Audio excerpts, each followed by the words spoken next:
¿Qué tal? Mi nombre es José Eduardo Tapan y vamos a continuar con la segunda parte de la metapsicología.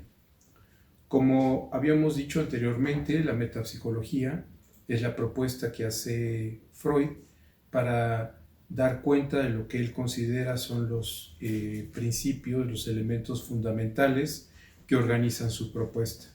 De ahí la idea de metapsicología, de la misma manera en que Kant proponía su metafísica. Básicamente, Freud continúa con esta idea de su metapsicología, incluso después, cuando va agregando una serie de categorías y de conceptos, e incluso cuando sale del primado del principio del placer para ir dándose cuenta que hay un más allá de ese principio y que tiene que ver con la pulsión de muerte. Pero para 1915, que es esta propuesta, Freud básicamente distingue entre lo que es el concepto de lo inconsciente, que decíamos anteriormente debe ser claramente comprendido como lo inconsciente y no como el inconsciente, porque en ese sentido está hablando de la cualidad de la representación y no solamente del lugar en donde se encuentra alojada la representación, si es inconsciente o no. Así, con lo inconsciente, empezamos a darnos cuenta que eso puede ser susceptible de conciencia, aquello que está pudiendo ser inconsciente y que puede ser susceptible de conciencia. Y esto es muy importante porque esto es parte de lo que dará pie a lo que será su segunda tópica, ¿no? Lo inconsciente también en Freud tiene que ver con esa cuestión en donde una persona no es libre, está totalmente determinada. Hay una serie de operaciones de carácter inconsciente que lo van conduciendo y que son mecanismos que le hacen tomar decisiones, que le hacen advertir las cosas como las ve y que de alguna forma él mismo no sabe que eso cómo está actuando. Eso es importante para pensar lo inconsciente. Después, otro de los conceptos esenciales de esta metapsicología es la de pulsión. Como decíamos, el concepto de pulsión es empleado primero por la filosofía alemana, Fichte en particular, en la filosofía de la naturaleza, cuando está tratando de dar cuenta como de las características de una fuerza singular, característica, que hace que los animales se distingan, por ejemplo, de los humanos, estas fuerzas que de alguna forma están conduciéndolos como un empuje, quizá próximo al concepto, como decíamos, de voluntad de Schopenhauer, pero aquí lo importante es que Freud lo emplea de otra manera. Freud propone que esta pulsión debe ser comprendida a partir de tres elementos. Uno, que es el esfuerzo, el Drang, es decir, la materia, aquello que va a convertirse en la fuerza que va a permitir que la pulsión pueda de alguna forma ser más grande, más intensa, menos intensa. Después está la fuente. La fuente generalmente para Freud tiene un carácter somático, es decir, aquella parte del órgano, del cuerpo, aquello que está de alguna forma siendo el origen de esa pulsión. Después la meta. Para Freud, en este periodo de más allá del principio del placer, que está bajo el primado del principio del placer, la meta es la satisfacción, el placer. En ese sentido, entonces, lo que se está buscando en todo empuje, en toda meta, en este sentido, es obtener ese placer.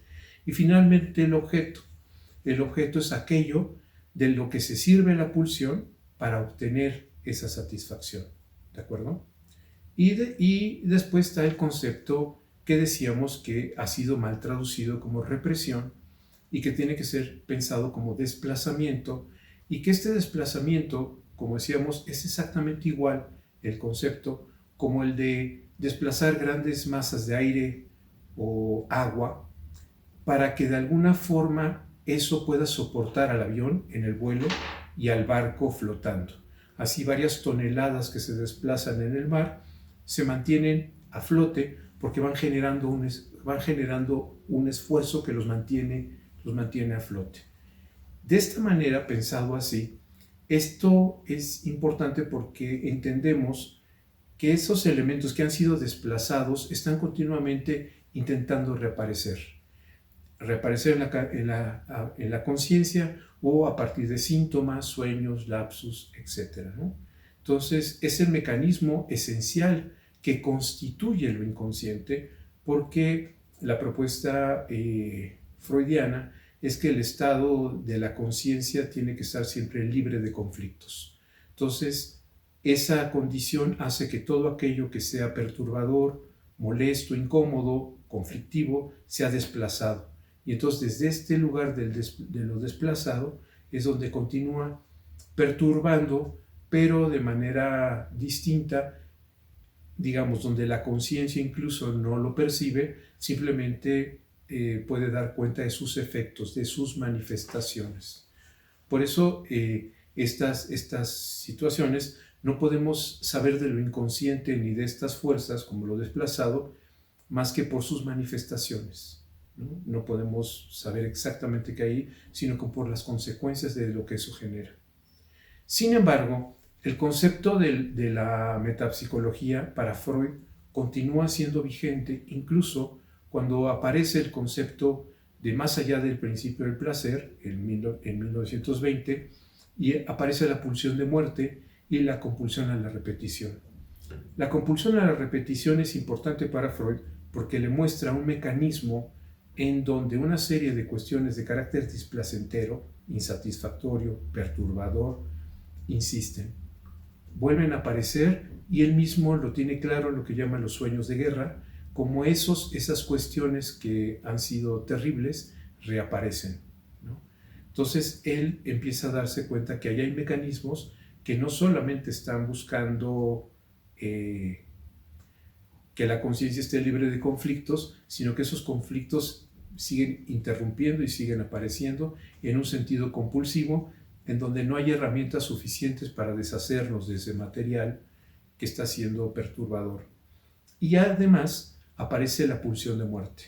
La pulsión de muerte, como la pulsión de muerte, así la llama Freud, como efectivamente entendida desde el mismo registro de la pulsión de vida, en donde ya deviene la pulsión propiamente dicha, y donde esta pulsión de muerte entonces también tiene un origen somático, es decir, hay mecanismos somáticos que están buscando en el cuerpo, fisiológicos, metabólicos, etcétera, que están buscando nuestra propia destrucción.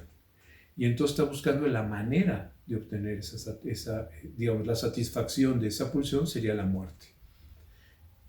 Bajo ese sentido, poco tiempo después escribe lo que va a ser el yo y el ello, y en ese texto Freud nos muestra cómo hay una serie de fuerzas que él llama que están constituyendo del ello, fuerzas arcaicas, originales, violentas, que están conduciendo, empujando siempre la condición humana, y que de alguna forma el yo, en ese texto, lo pone como un jinete de un caballo que en realidad no gobierna plenamente.